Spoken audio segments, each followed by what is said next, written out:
Payızın xəzəli də gözəldir. Mən tökülən yarpaqları təmizləmirəm. O yüzden külək vurarkən evin ön hissəsinə gətirir. Onu təmizlədim. Ancaq həyəti təmizləmirəm.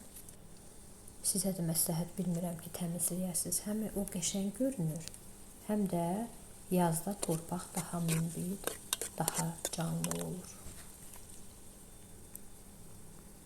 Bugün qazımız kəsilmişdi. Düşündüm ki, nə yedim?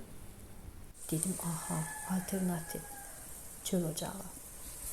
Çöl ocağında bişirirəm və əgər ocaq varsa, təbii ki, nə olmazsa olmazındır, samovar. Baxar mısınız bu gözəlliyə? Necə gözəl mənzərədir. Düzünü deyim ki, ocaqda çox da əlim yoxdur. Güclə yandırmışam bu ocağı. Amma pis yanmır ha.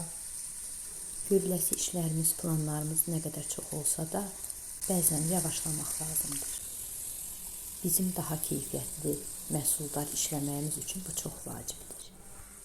İnsan yaşa dolduqca daha çox minimalistləşir, sadəliyə daha çox üst tutur. Zaten sadəliyi sevən bir insanam. Bişirdiyiniz yeməyin önəmi yoxdur. Əsas odur ki, o yeməyi bir sevgi ilə bişirək. Düşündüm ki, birazdan payız qışla əvəz olunacaq. O yüzden çöldə naharımızı edək. Modi də məndən əl çəkmir. Sanki balaca uşaqdır. Hələ bir bunun forsuna bax.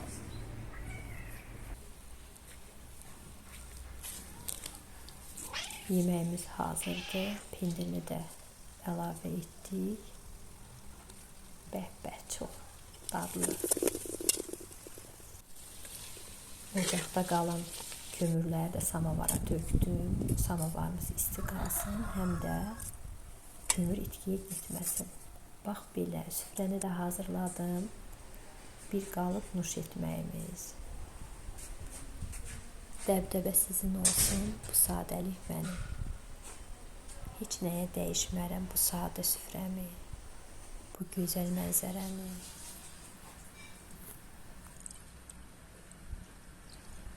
Siz də edin, nuş olsun.